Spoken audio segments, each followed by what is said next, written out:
And we are live. Andy Hoover, welcome back to the Mecca of Banter podcast, baby. It's we talk about it all the time. I feel like it's every summer that we get to these like 1 or 2 or 3 person pods, and that's it. Where it's like it's impossible to get all the guys on one episode. But here we are. It's your boy Hen. Happy to be here, Hoover. I'm stoked to be talking to you today. Of all of the tweets that we send back and forth to each other, I will say my favorite that I've seen as of recently is the one from like today of like Tottenham Hotspur have called in Thomas Frank to have a meeting, and like the guy quote tweeted saying it's like, well, that feels a little harsh, but can't say it's not necessary or whatever. Yeah, he's probably done everything he can to. Yeah, he's taken us this far. Yeah. What's up, bro? How are you? Good, man. Good. Another day. Gearing up for a little lake trip myself. Woo! Yeah, looking forward to that. St. Louis City refuses to get 3 points on the board yet again. That's super disappointing, but we saw some decent football, which was great. Yeah. I've talked a lot of trash on the Club World Cup, and I will continue to talk trash on the Club World Cup, but I do love a competitive fixture from 11 a.m. to 8 p.m.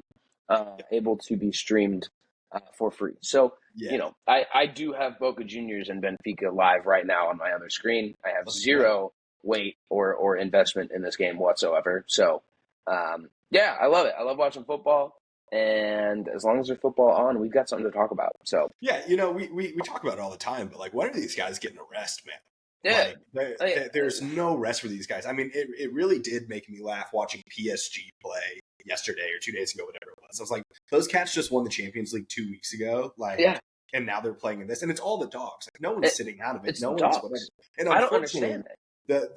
The issue is there's such a big purse. Like, whoever wins this wins like a shit ton of money, and that's why all the clubs who are competing in it are taking it seriously. Even though the fans are not. But I digress. We'll touch on that in a little bit. But happy to be here. We have an interesting game to talk about with St. Louis City, a 3-3 tie against the worst team in the MLS. And no, that's not just us looking in the mirror. That is LA Galaxy. What were your thoughts on this game? Because it's like there was some good stuff. There was some shit stuff. Sometimes maybe good, sometimes maybe shit. But, how are you feeling watching this one? First takeaway, Klauss, man. He scored some screamers. Yeah. Like, he was excellent. He was the best I think we've ever seen him be for St. Louis. So, if that's your number one takeaway, that your DP9 is bagging an insane hat trick, like, that's great. Oh, we're so happy about that. We're so happy for him.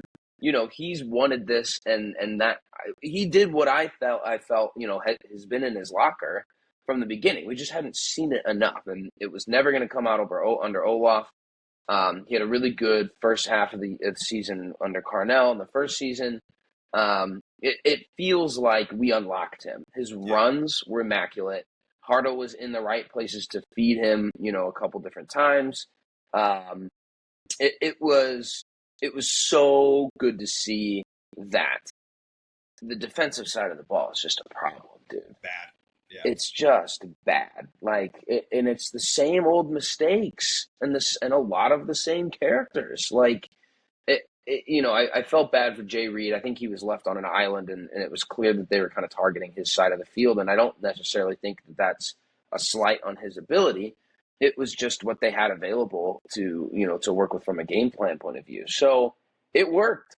They had him on an island. He slipped on a 1-on-1, defending opportunity that left Roman out to dry. And that's how you inevitably go down 3-2 with 5 minutes left. So it's just like, this was I was so confident we were going to win. I was so confident we were going to win. Worst team in the league, the only team worse than us. We've been scoring goals. They haven't been scoring a ton of goals, but leave it to our back line to just let them leak. It was a really I'm glad we got a point at the end of the day. That was a wild finish from Klauss at the end. It's just like, man, why are we always in this position? It's like just low IQ, bro. It's I think it was their first goal, I think, where Bumgartle and Hebert both stepped up like 15 yards inside of their half and like left. Oh, it wasn't even the one that they scored on. Sorry, it was the one that Painstill or whatever like had a Oh, breakaway and he just dude. was, whatever. But yeah, like both of our center backs stepped 15 yards inside of their half and like he was onside by 15 yards inside of his own half. Like it was Right. crazy. It was like he had to have just been like absolutely shitting himself. And like, I can't believe I had this much time and space. I mean, we should have lost that game for sure with the amount of chances that we had. But yeah, I mean, to your point with Klauss, with the big man, he is kind of coming alive. It is interesting how Critch is just getting the best out of him. We've seen a couple of really good performances from him. And of course, this is going to be the one where, he gets in the MLS Team of the Week. Of course, it's hard to ignore a hat trick.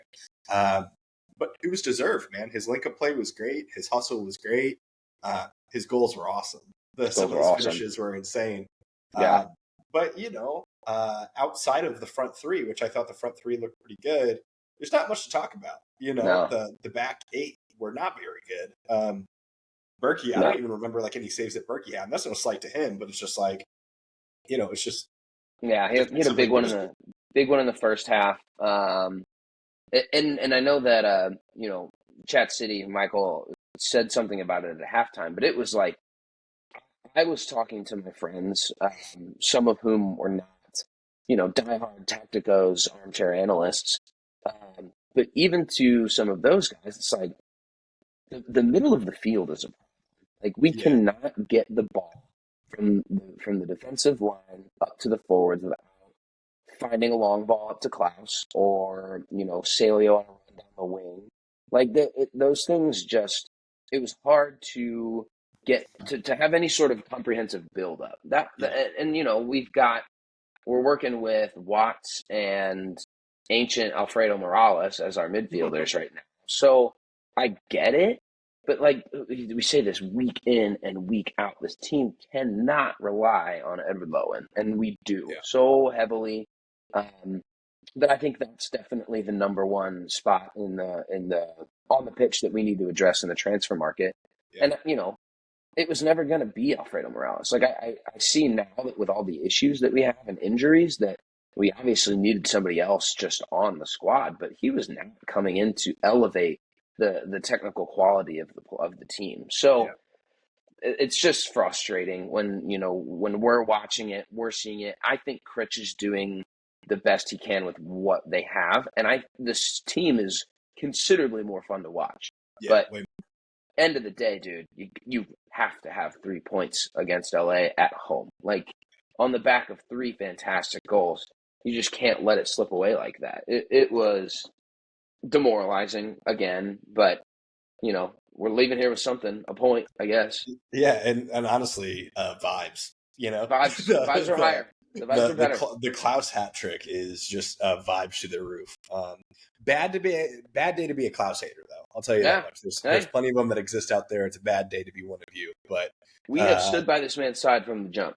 Yes. We have never had an issue with Joao Klauss.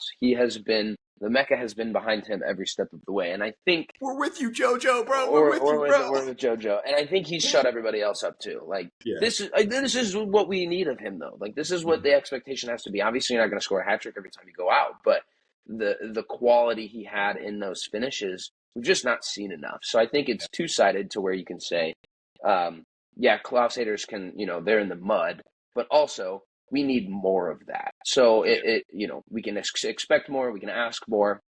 We need to see it more often.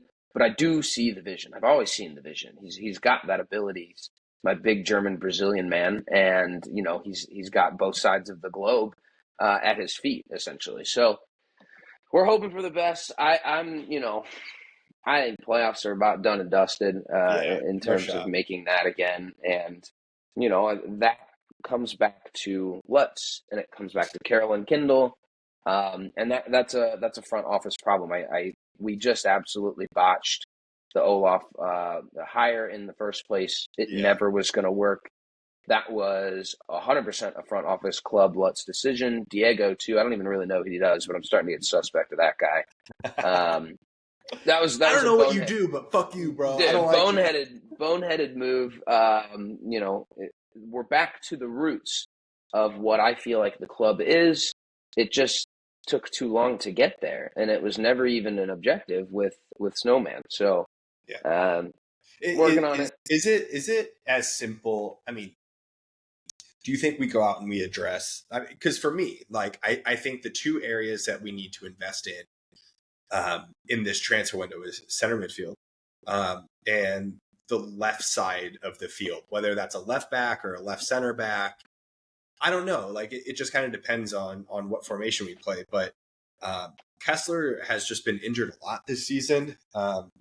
You would assume that a fully healthy squad, you have Baumgartel and Kessler. Nilsson is good as gone, in my opinion. But that left back position, I think that we really should be looking at someone to fill that spot, but we desperately need another center fielder. But the thing is, that's hard with that. Like, so let's say we bring in, I don't know if it necessarily has to be like DP level, but let's say we bring in a really high caliber Jack McGlynn, for example. Sure. Just hypothetically, we won't, because obviously he just made the transfer to Houston, I think, in Yeah. the offseason. But let's say we bring in a Jack McGlynn where, he's an everyday starter. Suddenly, some of these guys get back to healthy. Leuven gets back, Hallstatt gets back, Durkin gets back. Suddenly, your center midfield positions you have too many of them. And so, like, it becomes this really interesting roster construction where, unfortunately, we're looking at, like, the dog days of summer, quite literally, when it comes to our roster construction. So I think that the front office has to be really smart with the areas of the pitch that they invest in.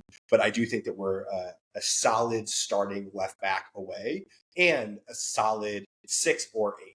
We don't need another 10, but a 6 or an 8, we're one of those guys away. And who knows, maybe Blom is our answer. Blom's going to come back as a 6, and we have another center midfielder.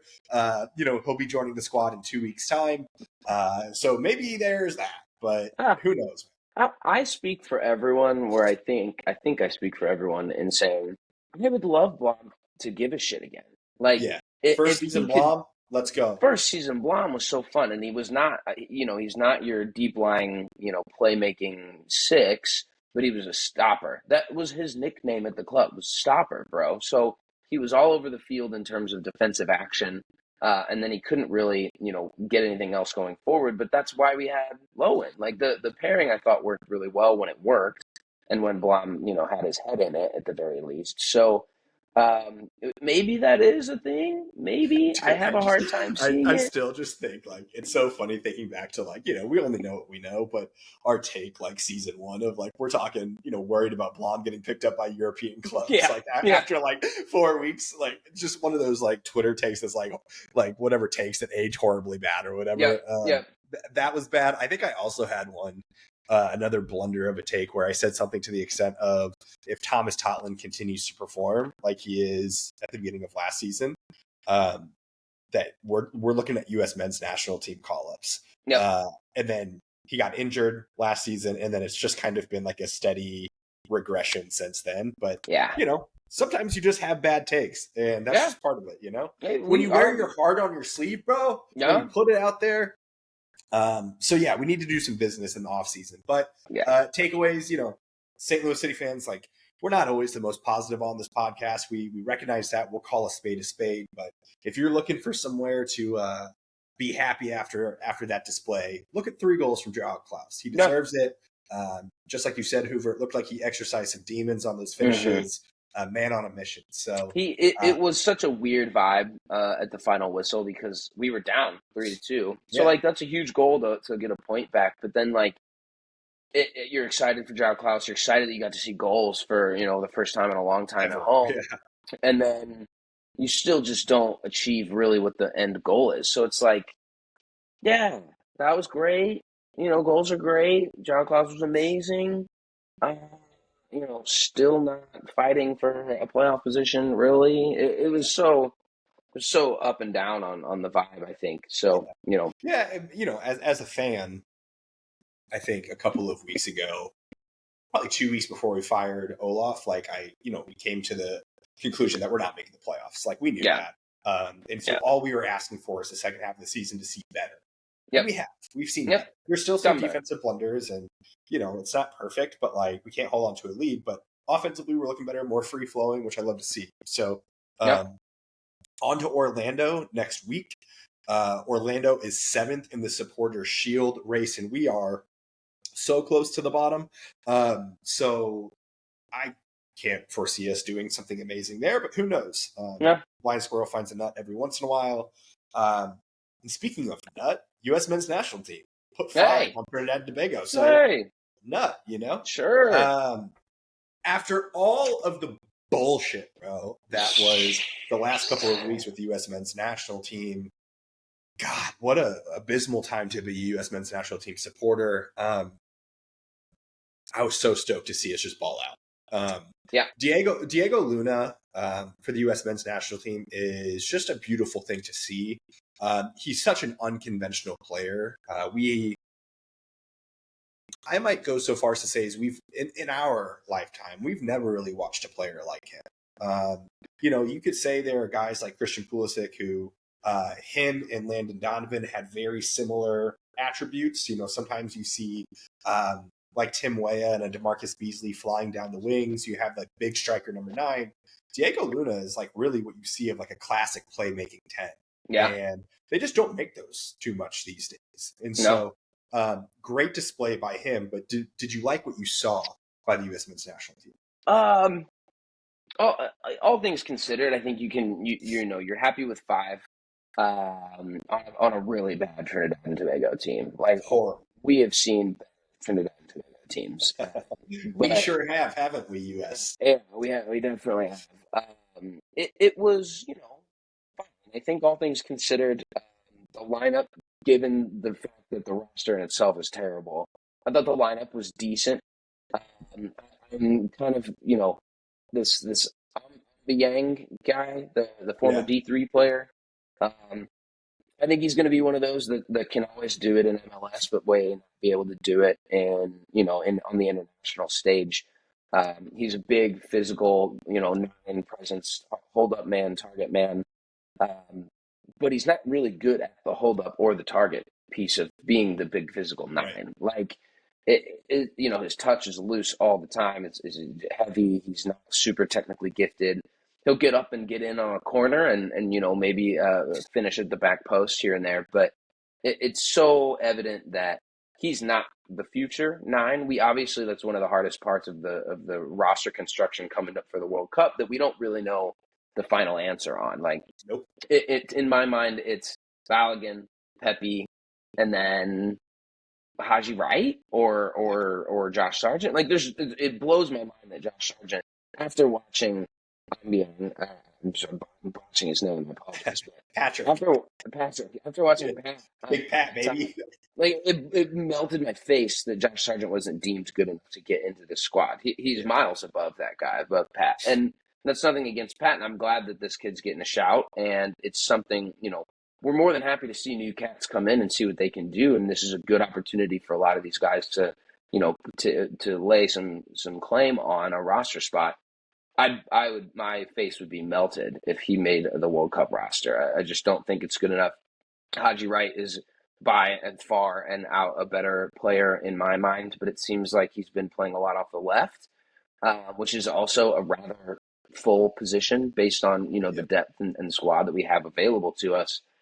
Should Christian get a call up, that is, for the World Cup, who knows? Or Gio Reyna. Guy. Yeah, I hardly do, frankly, but it's an interesting one. Diego Luna, no question, player of the match for me, and he is just fun to watch. I think if anyone's locked in a World Cup spot, it's him. From this current group, it's great to see Tillman Brendan too, bro. Malik Tillman was balling. Was good. Yeah, he was really, really good. And one of the football manager, whatever that guy is on Twitter, was like, Malik Tillman looks like the best player on the field, because he is. Like, he just was. There's no consideration of anybody else for that category in my mind. So those guys will be there, and we're going to rely on them heavily through the rest of this tournament. I love Tim Ream. It's just, it's the end of the cycle, bro. It's the end of the cycle for him, and it's a hard tournament right now to be like, Oh, he was fantastic against Trinidad and Tobago. Like, we're obviously played him against Trinidad and Tobago because it was going to be a lot more ball control from Yeah. a center back point of view than actual defensive actions. So it's tough to pull too much out of it, but a win's a win. 3 points is 3 points. We got to top the group, go out easy here, and hope to get a couple good results against some of the better competition. Yeah, we got to see it. Hopefully, we make a run. It'll Yeah. be a really interesting. Now, keep in mind, the last time that we won the Gold Cup, it was with a roster that didn't have a lot of the main guys in it. So it probably isn't going to carry too much of a weight. But I do imagine 3 or 4 guys from this Mm. roster make the final World Cup team. Um, it just is so fucking crazy. Like, I know that you all talked about it last week a lot, but it's crazy when you look at like the top nations in the world. They would never bring like secondary squad to a tournament like this. Like, it's No, just insane. The only time that ever happens is the Olympics, but that's because there's roster construction have to. rules Yeah. of ages. So and even then, like, they still bring some dogs. Right. So it's Yeah, and it's wild. we were bringing Jordy Mihailovic as one of our Yeah. over 21, over 23 players. Like, get Right. out of Yeah. here, dude. Makes no sense. And No. last but certainly not least, we're going to just do a quick episode tonight, fellas. Especially, the summer, dog days of summer. But Yep. Club World Cup has officially started, as we've made a nod to. Hoover, I'm just going to ask you. I'm not expecting you to be an expert in this category, but so far through 2 days, 3 days, Something like that. attendance has been woeful at best. It is. If you look on Twitter, some of the photos that are taken at like starting like kickoff time, it's embarrassing. To be honest with you, it's embarrassing. Why do you think that is? What is it about this competition that so many fans just truly don't care about to not fork up the money to come to the tickets, even though it's like their favorite teams in the world playing in it? Yeah. What is it? Well, a few things, I think. And for one, I'm watching this Boca game right now, and attendance is not a problem for Boca Juniors. These lads showed up and showed out. So it's definitely on a little bit of a case-by-case situation. Just You Chelsea know, got it. yeah, Chelsea, but like, dude, everyone's working. Americans are working at 3 p.m. on a Monday afternoon. Like, given the opportunity, I'm sure we would have been totally down to go to a 3 p.m. Chelsea versus LA game. That excites me a little bit. Yeah. We all are working in the middle of the summer, and these games are from 11 a.m. to 8 p.m. So I think you'll see a trend. I think where the later games are better attended. Yeah. But it's also expensive, bro. Yeah. Like Very expensive. it's an extremely similar situation with the oh my god, Boca just scored another incredible. Is Cavani Uh, playing? no, I don't think so. God, Um, beautiful man, we've majestic. got it's still a cash grab tournament. Like every Yeah. like the previous renditions of this tournament were just the champions of each confederation and a one-off 4-team tournament, Yeah. and it kind of felt like that's what it should have been. Like that Always. it should have just stuck with that. You're pitting the best teams in each region against each other. That's kind of cool. I'll tap in for a little. But this expanded. No one understands how and who got in and why. No one understands the process of making it into this tournament. With very ambiguous situations for like Messi and Miami and a couple of these things. No one, no, like we can only watch so much soccer, dude. I Like, know. I think my biggest complaint about it is that we're just sucking out minutes from guys that need to be competing at the top level in their domestic leagues. So, we watched Bayern go and play a semi-professional New Zealand team 10-0, Yeah. and like for what? Like it feels forced. No one cares. Like I would love to watch Harry Kane, but at 2 p.m. on a Sunday, it's like Yeah. okay, I could spend $300 to go see Harry Kane. He didn't even score I yesterday, know. Yeah. like or whatever day it was. So there's so many different factors. I think that the South American fans are there. Like they Yeah. will follow those clubs anywhere to the end of the earth if they're playing in a competitive match, and that's what this has been deemed as. And these teams are trying to win it and make some money. So I get it from the club perspective, but nobody, like, even globally, like, obviously it's in America. The American fans are the dominant presence and need to show up or whatever. But like English people aren't flying over to watch Chelsea. They're not. No, we have other things to do in the summer, and historically, it's international football when there's a major competition, or rest. Like Yeah. these guys aren't getting any rest at all. So I'm of the standpoint that they should play less games so that the quality's better. Like, Right. and it feels weird to support. I mean, obviously, I'm going to watch it. It's cool to see some of these teams play each other. Benfica and Boca Juniors are never going to ever play each other in any sort of competitive match. But we're watching Boca up 2-0 in the first 30 against one of the top Portuguese teams, and it's cool because they're getting their spotlight. But Yeah. for the rest of it, it's all so random.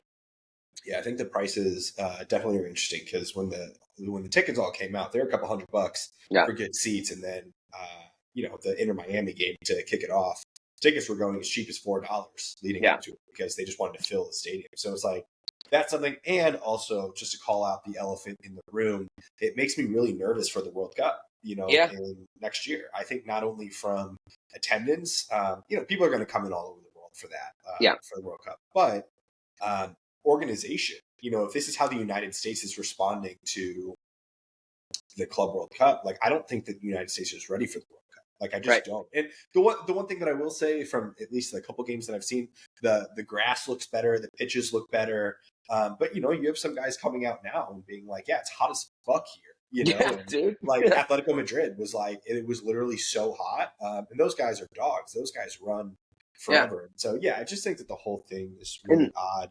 I don't care who wins. But again, it goes back to, I think the winning team, like I don't want to butcher this fixture, but I think the winning team gets 100 million. And so when you think about clubs like Chelsea, for example, where they're doing all of this transfer business, getting 100 million in of pure profit straight into the PSR books, that's a huge deal, Yep. I also think it would be wrong of us to ignore some of the political climate in the country in itself. 100%. Like there's a large contingent and demographic of massive soccer fans that are kind of frankly scared to go out in public right now, and understandably so. So it's weird. I was talking to Jacob Krupp about that, and like everything that you've seen going on in LA and stuff, it's hard to want to support this tournament in itself when there's a lot of just general turmoil in the country. It's obviously not, we're not in, there's no, how do I tiptoe around this? It's just hard for a large percentage of the country to feel comfortable with going to these games. And I think that is obviously, we're reliant on for attendance when it comes to the World Cup and stuff too. And I think the World Cup will be just fine in terms of attendance. But I understand not wanting to maybe make the trek to some of these games. So it's just all so wishy-washy on who can go, who's going to go, who wants to go, who wants to pay. Do you even see teams that you care about? It's just everything's up in the air, really. Yeah. And then I think also people are always like surprised at how big the United States actually is. Yeah. I was looking at, I'm going in 3 weeks, I'm going to Vegas for work. And I'm like, oh, maybe Vegas is hosting one of these Club World Cup games. That'd be kind of cool. Mm-hmm. Not even close. Not even close to Vegas. And so it's like, yeah, it's such a big country. But you know what, Hoover? 30 minutes up, 30 minutes down. Quick and easy this Monday evening, coming to you live, Mecca of Banter. Check us out on all the socials, TikTok, Instagram, Twitter. We'll have a lot to say about the summer of soccer here in the United States of America. Until next week, cheers. Cheers, man. Always a good one.